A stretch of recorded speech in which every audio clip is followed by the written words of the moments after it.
வேற மீனிங் எடுத்துக்கிட்டு வேற மாதிரி ஒரு குரூப் வந்து பேசிட்டு இருக்காங்க. பட் விஜய் வந்து பேசுறது வந்து கமர்ஷியலைஸ் பண்ணி அது பேசுறது. ஏன்னா அவங்களோட ஆடியன்ஸ் இருக்காங்க அங்க.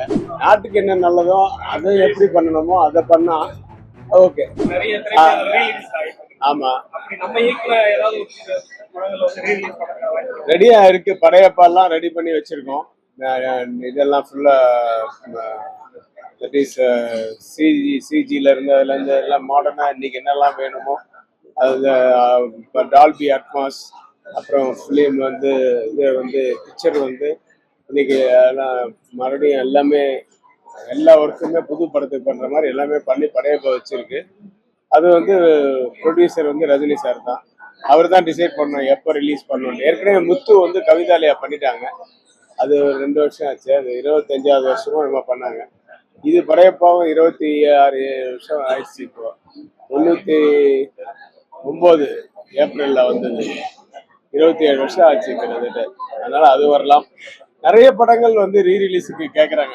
என் படம் தெனாலி, நான் என் சொந்த படம் அது கேட்குறாங்க. அபய்ஷன்மிகி, தெனாலி, பஞ்சதந்திரம், தசாவதாரம் கேட்குறாங்க ரீரிலீஸு. அதுக்கப்புறம் வில்லன், வரலாறு, இந்த மாதிரி ஓடின படங்கள்லாம் இருக்குல்ல. நட்புக்காக சரத்குமாரோட ஒரு 10 படம் பண்ணியிருக்கோம். அந்த படம் நாட்டாமை, பாட்டாளி, சேரன் பாண்டியன் இதெல்லாம் கூட ரீரிலீஸ் பண்ணலாம். ஏன்னா இன்னைக்கு வந்து ஒரு கேப் பார்க்கணும். ஏன்னா அவரு பாபுஷா வந்து அவரு ஜுவல்லரி இது மட்டும் இல்ல, துணிக்கு மட்டும் இல்ல, பட்டு மட்டும் இல்ல, அவங்க தியேட்டர்ஸும் வச்சிருக்காங்க. அவங்களுக்கு தெரியும் கரெக்டா எப்போ ரீரிலீஸ் பண்ணோம், எது கேப். அந்த மாதிரி கேப்ல பார்த்து பண்ணா ஓரளவுக்கு கலெக்ஷன் வரும். அது நம்பிக்கை இருக்கு. சொந்த படம் தெனாலியும் நானும் ரெடி பண்ணிட்டு இருக்கேன். பண்ணி முடிச்ச உடனே ரிலீஸ் பண்ணுவோம். இன்னும் நிறைய படங்கள் இருக்கு. ஒரு 25 படம் மேல இந்த என்னோட வெற்றி படங்கள் இருக்கு. எல்லாமே ரீரிலீஸ் கேட்கறாங்க. பட் எல்லாமே அட்டிட்டு மொத்தமா கொண்டு வந்து போட முடியாது. ஏன்னா புது படங்கள் வர வேண்டியது இருக்குல்ல. ரீரிலீஸ்ன்றது ஒரு ஒரு குறிப்பிட்ட ஆடியன்ஸ் தான். இப்போ ரஜினி ஃபேன்ஸு அப்படின்னா ரஜினி படங்கள், விஜய் ஃபேன்ஸ்னா விஜய் படங்கள், அஜித் ஃபேன்ஸ் வந்து வில்லன் வரலாறுலாம் கண்டிப்பா பார்ப்பாங்க. ஸோ அந்த மாதிரி நிறைய படங்கள் இருக்குன்னா அது ஃபேன்ஸே இல்லாம பொதுவா வந்து நாட்டாமை, நட்புக்காக எல்லாம் வந்து எல்லாருக்குமே பிடிக்கிற ஒரு படம். அதெல்லாம் நிறைய டிவியில பார்த்ததுனால ரீரிலீஸ் பண்ணும்போது தேட்டருக்கு வந்து கம்மியாக தான் வரும். நம்பர் ஆஃப் தேட்டர்ஸ் குறைச்சி நல்ல ஃபெசிலிட்டிஸோட தேட்டருக்கு கொடுத்தா இப்போ கண்டிப்பா பொழுதுபோக்காகவும் இருக்கும், டைமை பாஸ் ஆகும் அப்படின்ற இதில் வருவாங்க. காமெடி பிக்சர்ஸ்க்கெல்லாம் நிறைய பிஸ்ஸா எல்லாம் பண்ணலாம் ரீரிலீஸ். ஸோ இது மாதிரி ட்ரை பண்ணிட்டு இருக்கோம்.